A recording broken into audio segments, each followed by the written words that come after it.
Hi, I'm Oscar Alcala, Director of Photography for Samy's Camera. I'm here with the new Lumix GH5M2 that Panasonic has just released today. It's been 5 years since Panasonic released the GH5, one of the most powerful DSLR-style video cameras for its time. The GH5 gave us frame rates like 4K 60, the ability to shoot video in log, IBIS to help handheld shooters, and you can't forget the flip screen. The GH5 has been a great choice for all types of shooters and content creators, and now Panasonic is taking it up a notch with the GH5M2. Today, we're going to be talking about the 5 upgrades you can find in the new GH5M2 that make this camera an absolute powerhouse. Stick with me as we sit down with Panasonic Lumix Ambassador and filmmaker Matthew Sutherland. Panasonic and Matthew teamed up to put the GH5M2 to work on Matthew's latest film called The California Double. Find out how, with the help of the new GH5M2, Matthew was able to shoot snowboarders and surfers all in the same day. Matthew's gonna tell us how this new camera performed and what he thinks about the changes and upgrades that have been made. Before we get into what Matthew had to say, let's go over the 5 revolutionary upgrades made to the Panasonic GH5M2. Now keep in mind, the GH5 was already an iconic camera. It featured options like unlimited video recording in various settings, the ability to record cinema 4K and 4K 60 420. It was splash and dust resistant with a magnesium body and even freeze resistant to like -10 degrees. The new GH5M2 is now capable of wireless live streaming using the Lumix Sync smartphone app.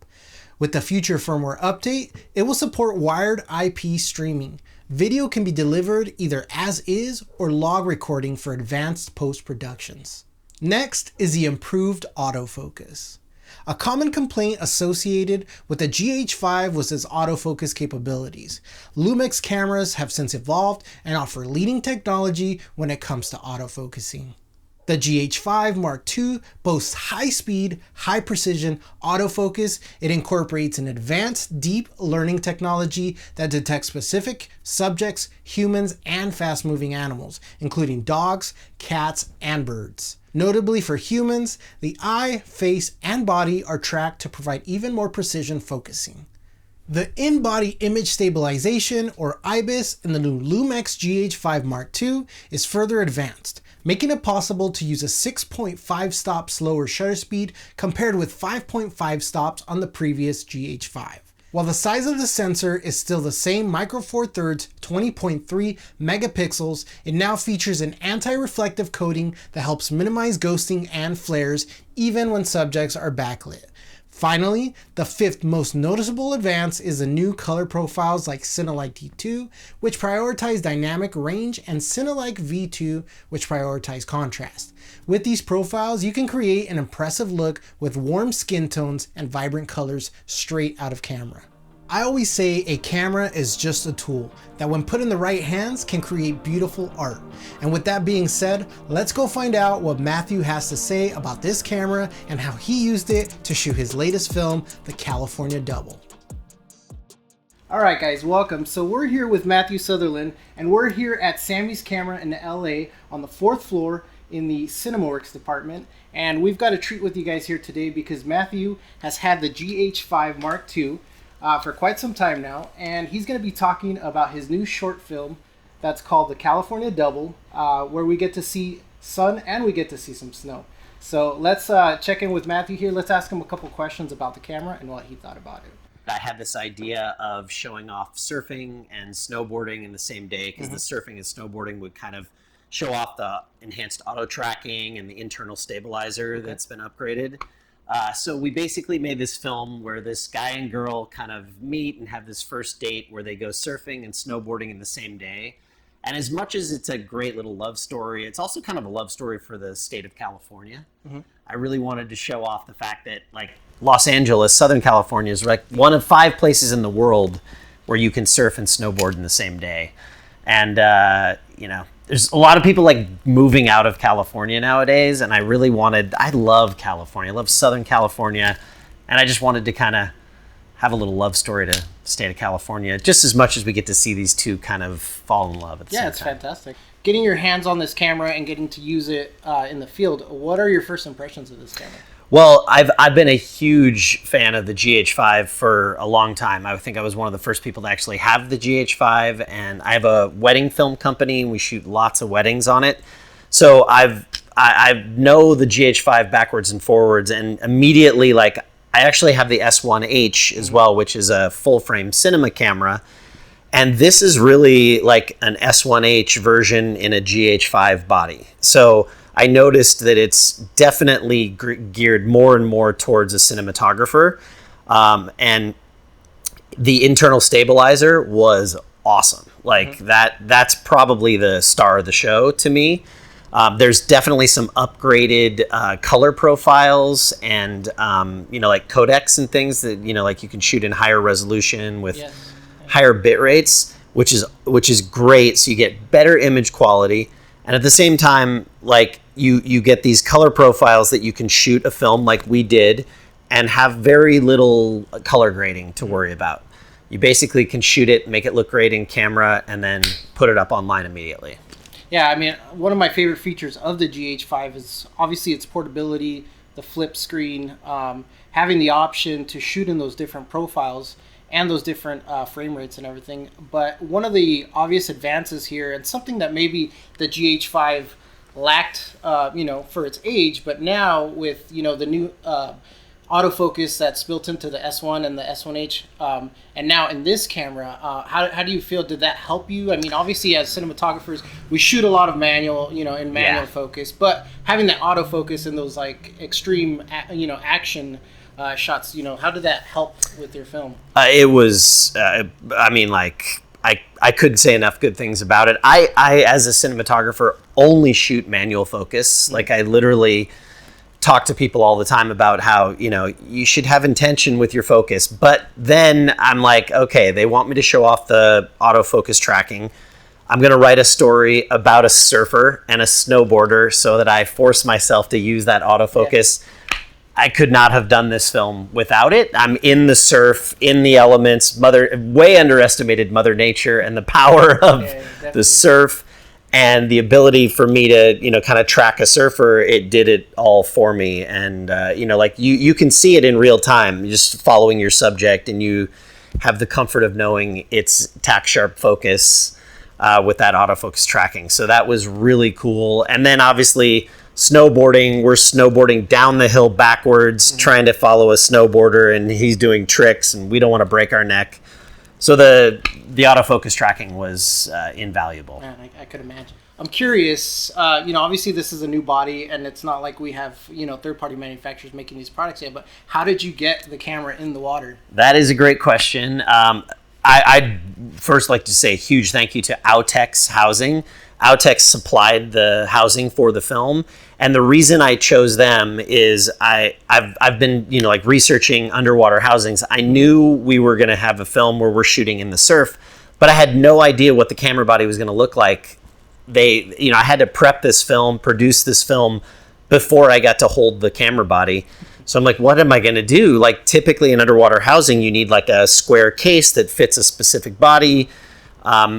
So Autex is awesome because it actually is almost like a glove. It's like a rubber glove that goes on the camera, and it doesn't matter what kind of body you use. The Autex housing can fit, 50 different cameras all with the same housing, which is why I loved it. And I'm like, okay, that's the guy I'm going with.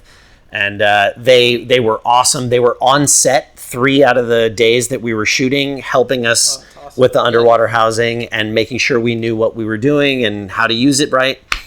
And it was way easier than I expected.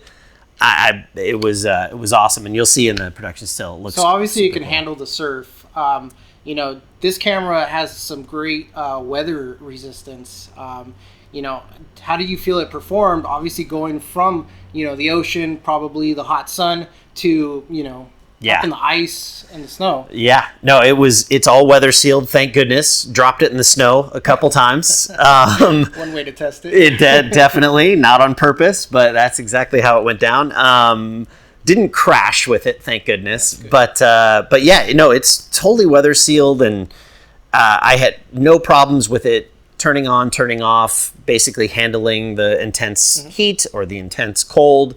No, it was a champ when it comes to the different elements that we threw this camera in. That's great. Definitely for the line of work that you're doing. Yep. So Matthew, obviously we're super excited to have you here with us today, you know, and you've obviously had real world experience with this. So, I mean, talk to us about, you know, the behind the scenes of this camera and what goes into shooting, you know, a production of film like this in such a short amount of time. You know, I'm sure this camera, you put it through its paces and it probably saw a bunch of different ways to be able to shoot. What are some of the ways you use this camera?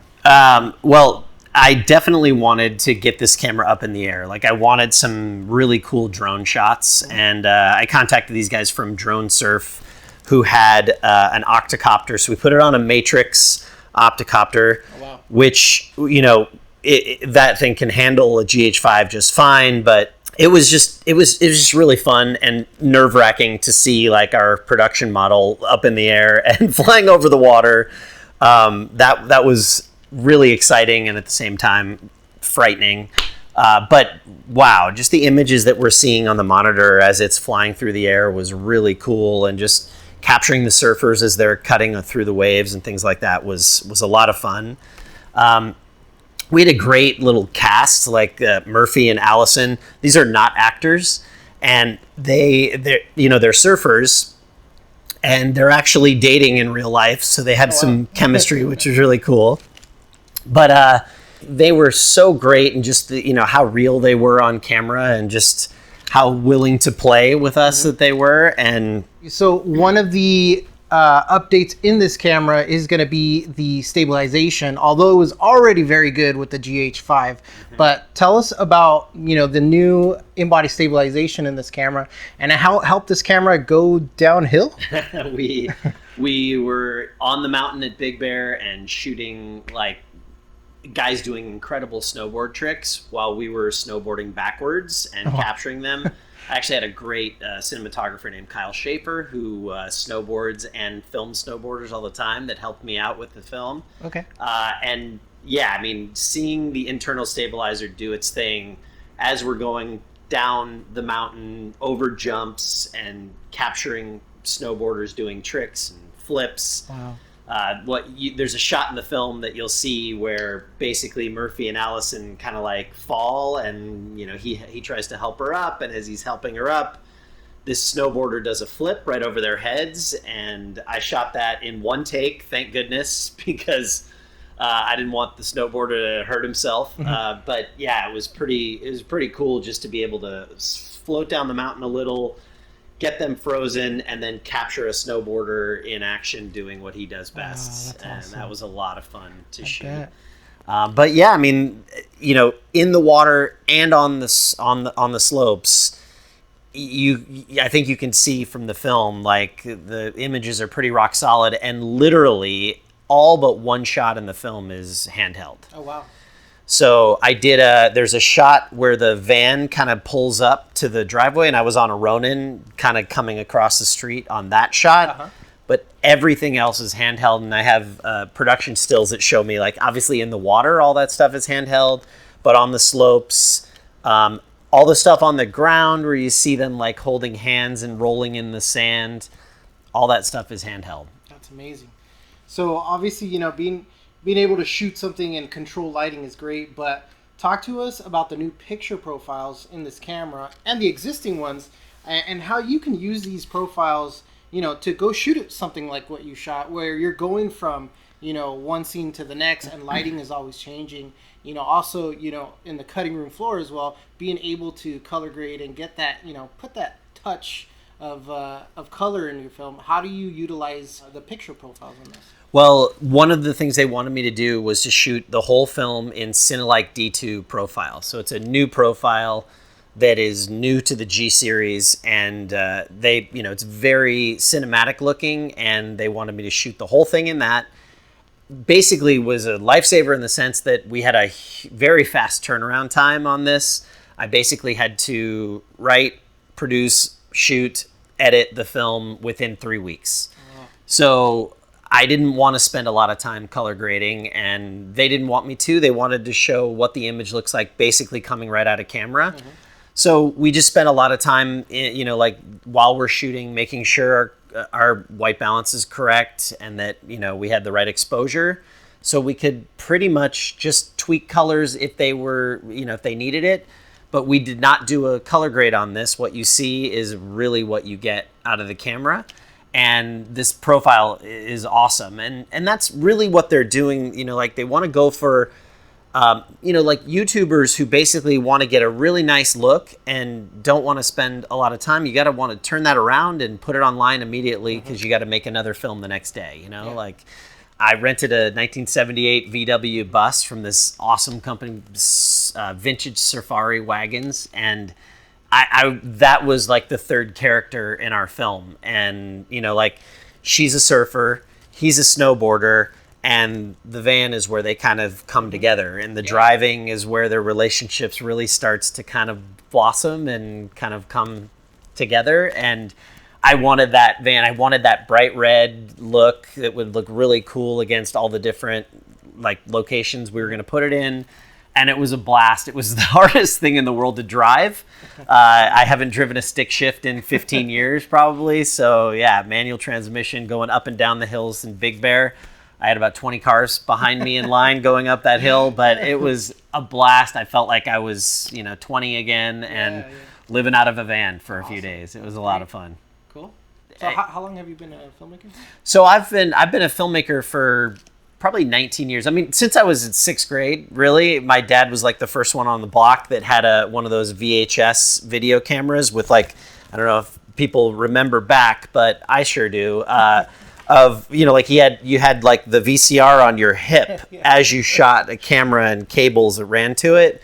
So we had that, and I made a middle-aged newscast in 6th grade. Oh, wow. And yeah, like my teacher was blown away with the technology, and you know, so I was always the guy in high school who had the video camera, and so we'd make a movie on the weekends. I always wanted to be an actor, and I was an actor for about 15 years or so. Right out of college, I went to UCLA and studied theater, film, and television. And I went to study acting and be an actor, but I found myself taking filmmaking classes, taking editing classes, doing directing for film, and just falling in love with screenwriting and things like that. And as my acting career, you know, I did a few things and I did well, but eventually I'm like, I want to control my own destiny, you know, like I want to be the one to choose who's going to be in the film and what the film's going to be about. So I just started my own production company and just started making my own films. And, you know, then I hooked up. I've always used Panasonic. I've used Panasonic since the DVX 100. And I've just been a huge fan of them. So about 3 years ago, we teamed up, and I've been an ambassador now for Panasonic for about 3 years. And I just couldn't be happier with their product and just what I've been able to do, the opportunities they've given me to make a film like you just saw. And it's been a lot of fun. Well, thank you very much, Matthew, for joining us here today. Thanks for having me, Oscar. This has been a blast. And I mean, it's neat to be able to kind of share this with you guys in Samys, which is like my go-to camera store. This is, I don't live far away, and when I need things, this is where I come. So if anybody wants to try out the GH5 Mark II and, you know, find out more about it, this is exactly where I would go. So I would recommend you guys coming here for whatever you need camera-wise. This is the place.